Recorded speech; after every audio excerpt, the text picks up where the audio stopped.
이번 영상 주제인 울산 복산 힐스테이트 지역주택조합 홍보가 아닌 점 먼저 말씀드리며 이야기 시작하도록 하겠습니다.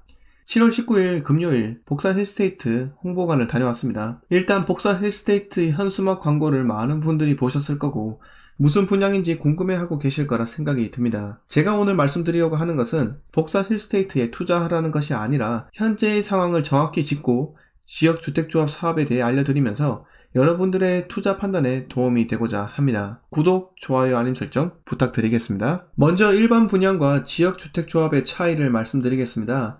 일반 분양은 토지 매입이 완료되고 철거가 된 뒤 사업 승인이 나고 모집 공고가 나온 상태에서 분양하는 방식입니다. 장점은 입주 시기가 정확하고 안전하지만 단점은 높은 분양가이고요. 반면에 지역주택조합은 토지 매입이 되지 않은 상태에서 조합원을 먼저 모집하고 그 돈으로 토지 매입 후 아파트를 짓는 형태입니다. 장점으로는 저렴한 분양가가 있지만 단점으로는 토지 매입 시기에 따라 사업이 지연될 수 있다라는 것이 있습니다. 그런데 복산 힐스테이트는 우리가 이미 복산 월드 메르디앙으로 알고 있었던 이전의 중구 B14 재개발 구역입니다. 복산 힐스테이트는 2017년 10월 정비구역에서 해제된 과거의 중구 B14 재개발 구역이었습니다. 과거 재개발 구역이었으나 사업 추진이 원활하지 않아 결국 지역주택조합으로 사업 방향을 틀게 됩니다. 재개발조합과 지역주택조합의 가장 큰 차이점은 재개발조합은 조합원을 별도로 모집하지 않으며 재개발 구역 내의 부동산을 당사자가 직접 거래를 통해서 토지, 건물, 지상권 등을 취득함으로써 조합원 자격이 주어집니다. 반면에 지역주택조합은 예비조합이 일정 지역의 아파트 건설 계획을 세우고 광고를 통해 조합원 모집 및 자금을 모은 뒤 아파트 건설 예정지의 토지를 구입하여 아파트를 짓는 방법입니다. 따라서 지역주택조합은 적극적인 홍보 활동을 하여 조합원을 모으게 되는데요. 지역주택조합은 시공 가격이 저렴한 반면에 리스크가 존재합니다. 일반적으로 홍보관에서 토지를 80% 이상 확보했다고 광고를 하지만 지주로부터 부동산 매매 의향서 같은 동의서만 받은 것이지 실제 매매 계약이 이루어진 것은 아닙니다. 또한 지역주택조합은 대상 토지의 95% 이상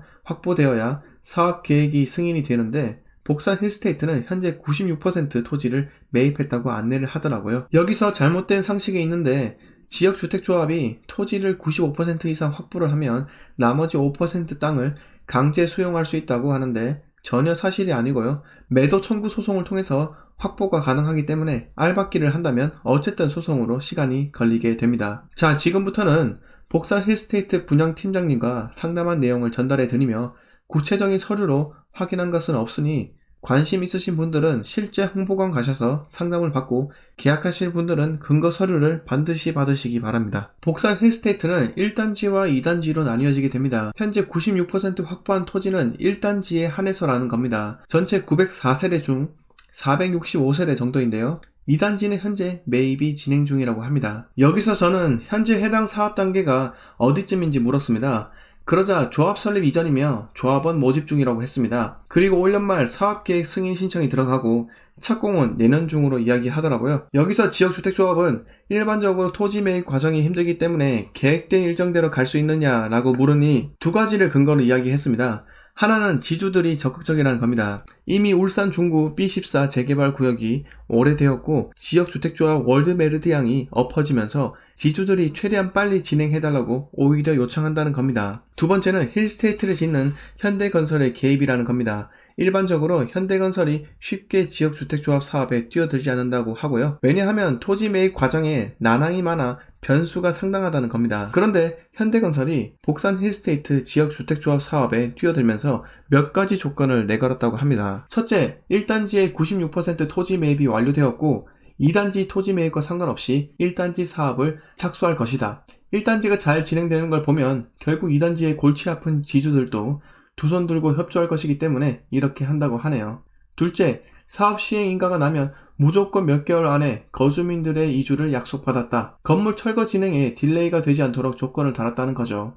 셋째, 조합원들의 자금 관리는 조합이 하지 않고 현대건설이 직간접적으로 컨트롤한다. 방금 말씀드린 사항으로 이 분양팀장님이 해당 사업의 안정성을 강조를 하더라고요. 그리고 사업이 정상적으로 진행되지 않으면 계약 해지가 가능하고 계약금 또한 돌려받을 수 있다고 합니다. 이것은 63법이라고 알려진 법 개정을 통해 조합 탈퇴에 따른 비용 환급 청구권이 보장되고 시공에서 공사 보증을 하는 등 이 법 규제가 강화가 되었다고 합니다. 이 부분 한번 제대로 한번 찾아보시고요. 여기까지 홍보관 분양팀장 이야기였고요. 실제로는 근거 서류를 확실히 받아야지 신뢰가 생길 것 같습니다. 다음으로는 여러분들이 가장 궁금해하실 복산 힐스테이트 입지와 향후 전망에 대해 말씀드리겠습니다. 복산 힐스테이트 조합원 분양가가 궁금하실 것 같은데 34평 최상층 기준으로 분양가는 4억 800만원입니다. 확장비는 포함이 되어 있다고 하네요. 그리고 조합 업무 대행 수수료, 즉 업무 추진비라고 하죠.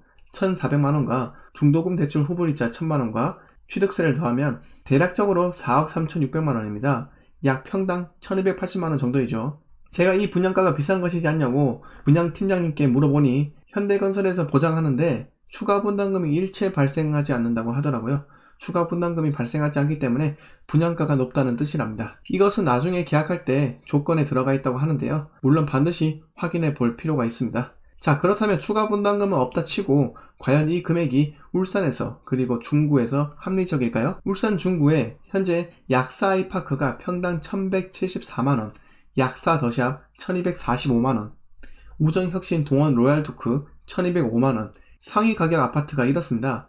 그런데 여러분, 모두가 아시다시피 가격이 비싼 아파트는 입지가 상당히 좋습니다. 게다가 이 아파트들은 초중고가 가까워 전 연령층의 수요가 많기 때문에 높은 가격이 이해가 됩니다. 그렇다면 복산 힐스테이트는 어떤 입지적 장점을 가지고 있을까요? 복산 힐스테이트 애정지역은 성신고 바로 맞은편입니다. 혁신도시 끝부분에 있죠. 제가 가장 중요하게 여기는 것은 초등학교인데요. 초등학교가 근처에 없는 것이 보이시죠? 배정학교는 하물초인데 986m 떨어져 있고 성인도보로 약 15분 정도 걸립니다. 다행히도 울산중학교가 바로 뒤에 붙어있는 점은 정말 다행이라고 생각됩니다. 그런데 저는 혁신도시에 공기업이나 공단 모두가 입주를 완료하고 직원들의 울산 이주가 완료되었다고 한다면 수요가 과연 복산 힐스테이트로 몰릴 것인가 의문이 듭니다. 복산 힐스보다 상대적으로 저렴하지만 이미 인프라가 완성된 6억동 아파트로 몰리지 않을까요? 자, 이번 시간은 복산 힐스테이트와 지역주택조합에 대해 이야기 드렸습니다. 지역주택조합 사업은 재개발이나 재건축과 달리 토지 매입 확보가 생명이기 때문에 반드시 꼼꼼하게 알아보셔야 한다는 것을 말씀드리고, 저는 복산 힐스테이트 입지 부분에서 해당 지역이 다른 주거지역과 연계성이 낮기 때문에 확 끌리지는 않습니다. 물론 혁신에 있는 직장으로 출퇴근과 브랜드 아파트 거주에 가치를 두는 사람이라면 저와 다른 생각을 가지겠죠. 이상 오늘 이야기 모두 마치도록 하겠습니다. 자, 부동산은 무조건 우상향이다. 구독, 좋아요, 알림 설정은 본 채널을 성장시키는 데 큰 도움이 됩니다. 감사합니다.